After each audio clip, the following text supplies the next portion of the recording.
अभी खत्म करते हैं तुरंत इसको, इधर ध्यान देना, लेकिन पूरी नजर इधर ही होनी चाहिए, लिखना नहीं है कुछ भी।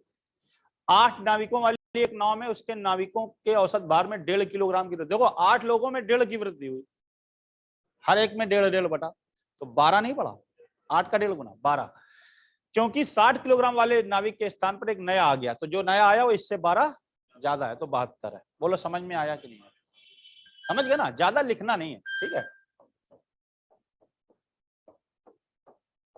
ठीक, फिगर आसान है तो लिखने की कोई खास जरूरत नहीं होती है। बोलो समझ गए? कहीं कोई डाउट है? देखते जाओ बस। इधर देखिए अगला, एक कक्षा में 40 बच्चों का औसत भार इतना किलोग्राम है, तदनुसार उस कक्षा में इतने इतने इतने भार वाले 3 बच्चे और आ जाएं तो 43 बच्चों का औसत भार कितना हो जाए? गौर करिएगा, 40 बच्चों का औसत क्या है? 36.2। अब जो आए हैं वो सब ज्यादा है उससे, 36.2 से तब देखो ज्यादा है। अब यहां समस्या ये पैदा हो रही है कि दशमलव दिक्कत कर रहा है, ठीक है। तो एक काम करो, देखो दशमलव से निपटना है तो क्या करोगे? 40 है इनका ये, तो 0.2 अलग कर लो, ठीक है। 0.2 को अलग कर लें, यानी 36 मान के चले। क्या मान के चले? तो 0.2 अलग किया तुमने 40 लोगों का, और सबसे कम भी बैठेगा 36, देखो इन सबसे कम ही बैठेगा, ठीक है। तो 0.2, ये तो 4 दूनी 8, 80 हुआ, 2 अंक बाद दशमलव, तो ये 8, 1 अंक बाद दशमलव, तो 8 हो गया, ठीक है भाई। 40 दूनी 80, दशमलव लगाओगे ना 1 अंक बाद, तो 8 ही तो कहलाएगा। अब 36 से ये कितना ज्यादा है? 6.3। कितना ज्यादा है? 6.3। ये कितना? 3.7। ये कितना? 3.5। बोलो इतना ही तो ज्यादा है। जितना ज्यादा था ना वो सब ले लिया, ठीक। तो अब इनको अगर जोड़ लें, 7 3 10 5 15 की 5 हासिल लगा 1, 8 1 9 6 15 3 18 3 21। अब ध्यान से सुनना मेरी बात बिल्कुल।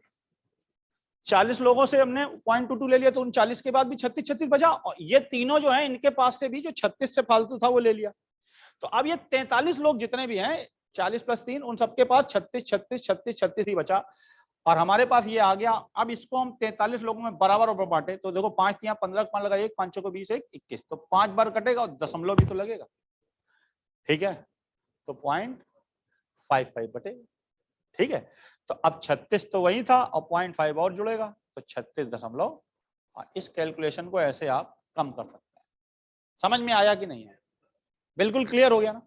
ठीक है, कहीं कोई डाउट हो तो बताइए, फिर से बता दें। नहीं है ना भैया? समझते जाओ, आराम से नोट करना, बिल्कुल इत्मीनान से नोट करना, ठीक है। सिर्फ समझिए, एक कक्षा के 40 छात्रों द्वारा प्राप्त अंकों का औसत 86 है, ठीक है। यदि 5 सर्वाधिक अंकों को निकाल दिया जाए, समझना बात को, 5 जो टॉपर है उनको निकाल दिया, तो जो देखो टॉपर है वो 86 तो लेके ही जाएंगे अपने,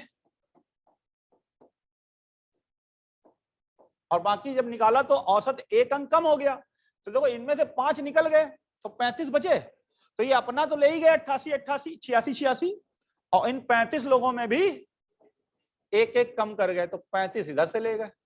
तो इसका मतलब क्या हुआ? इनका टोटल ये है टॉपर का, है ना, 5 लोगों का, तो 5 से भाग दे, तो 5 9 45 5 1, तो ये इनका औसत। आया कि नहीं आया समझ? लंबे कैलकुलेशन से बच जाओगे आप। आ गया ना? आया तो बताइए तुरंत।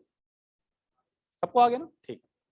अगला, एक छात्र 2 अंकों वाली, देखो बहुत अच्छा सवाल है। इस सवाल में कुछ नहीं होता है, इसको बस 9 से भाग दिया करो, 9 चौको 36, 4 आंसर।